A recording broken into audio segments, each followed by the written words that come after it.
मैं पंडित मनमोहन झा गामा, महानगर अध्यक्ष गाजियाबाद, पूर्व प्रत्याशी साहिबाबाद विधानसभा। आप तमाम ऑल इंडिया मजलिस-ए-इत्तेहादुल मुस्लिमीन के साथियों को 66वें स्थापना दिवस की दिल की गहराइयों से बहुत बहुत बधाई एवं शुभकामनाएं देता हूं। अभी थोड़ी देर पहले मैं मंदिर में था और मंदिर में अपने प्रभु के सामने उनकी पूजा अर्चना कर आप तमाम साथियों की हिफाजत के लिए प्रार्थना की। अपने नेता बैरिस्टर असदुद्दीन ओवैसी साहब स्वस्थ रहें, उसके लिए प्रार्थना की।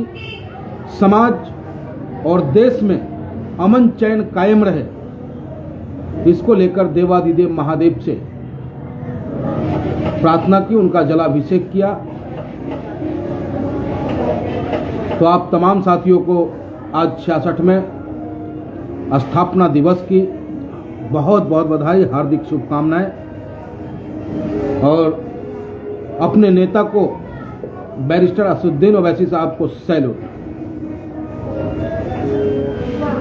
आज समय कम है, कम शब्दों में ही मैं अपनी बात रखूंगा।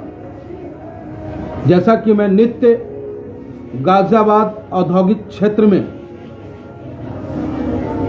सरकार और अधिकारी की निष्क्रियता से, सरकार और अधिकारी की लापरवाही से गाजियाबाद का औद्योगिक क्षेत्र किस प्रकार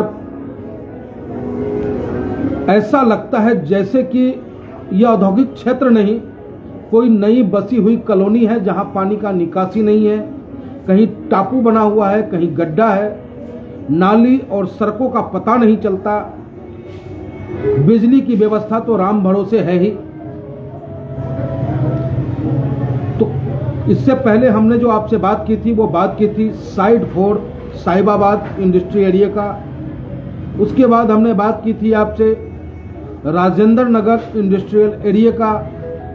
बात की थी हमने आपसे लोनी में ट्रोनिका सिटी जो इंडस्ट्रियल एरिया गवर्नमेंट के द्वारा मान्यता प्राप्त है यूपीएसआईडीसी के द्वारा, वहां की समस्या को लेकर, खोरा में जर्जर लटकती बिजली की तारों को लेकर, या लोनी में दौलत पार्क क्षेत्र के लोगों का जीवन नरक होने को लेकर हमने आपसे चर्चा की थी।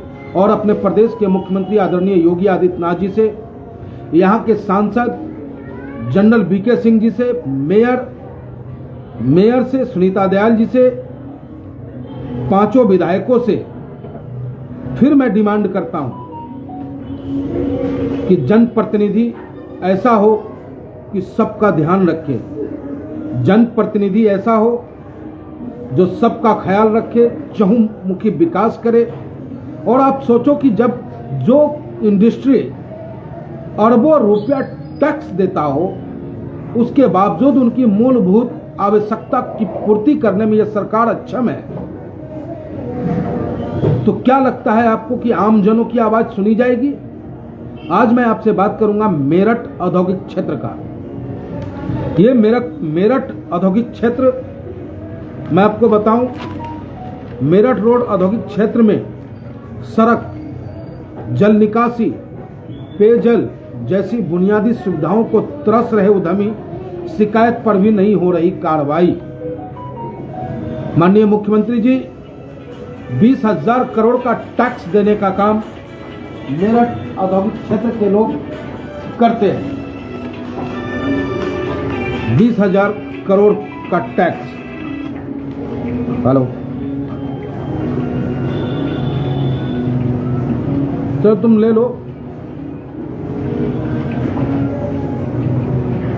तुम मेरे से लेके जाता है यार, सारा काम ही लेट करते हो तुम लोग। चल ठीक है, मैं आ रहा हूं।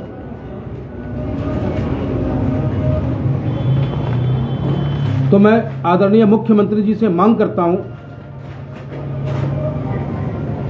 कि मेरठ औद्योगिक क्षेत्र, मेरठ रोड पे जो है, और मेरठ रोड औद्योगिक क्षेत्र ही नहीं, Lal Kuan Bulandshahr road industrial area, Loni की industrial area, Rajendra Nagar industrial area, site 4 industrial area, Anand industrial area, इन सभी जगहों पे करहेड़ा इंडस्ट्रियल एरिया,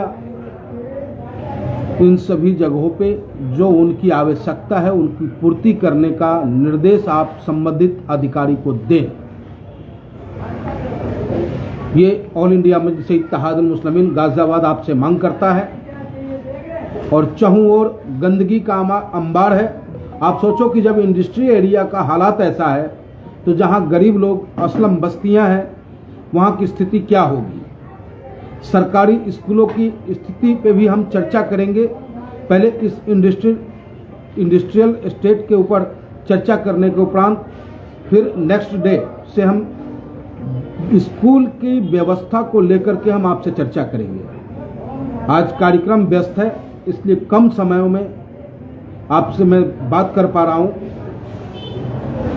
आज पार्टी की स्थापना दिवस है, कई जगह कार्यक्रम है, उस कार्यक्रम में भाग लेना है मुझे।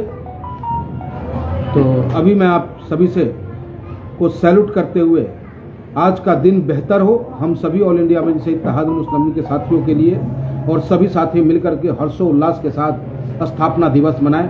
गाजियाबाद के तमाम पदाधिकारी, जिला एवं महानगर के पदाधिकारियों को से मैं अनुरोध करूंगा कि अगर वो कार्यक्रम स्थल तक नहीं आ सकते हैं तो वो अपने स्तर से अपने क्षेत्र में ही जैसा भी हो पार्टी का प्रचार प्रसार करें, झंडा लेकर के सड़कों पे निकलें और लोगों को एहसास कराएं कि उत्तर प्रदेश में ऑल इंडिया मजलिस इत्तेहादुल मुस्लिमीन मजबूत है, ताकतवर है और 2024 का चुनाव मजबूती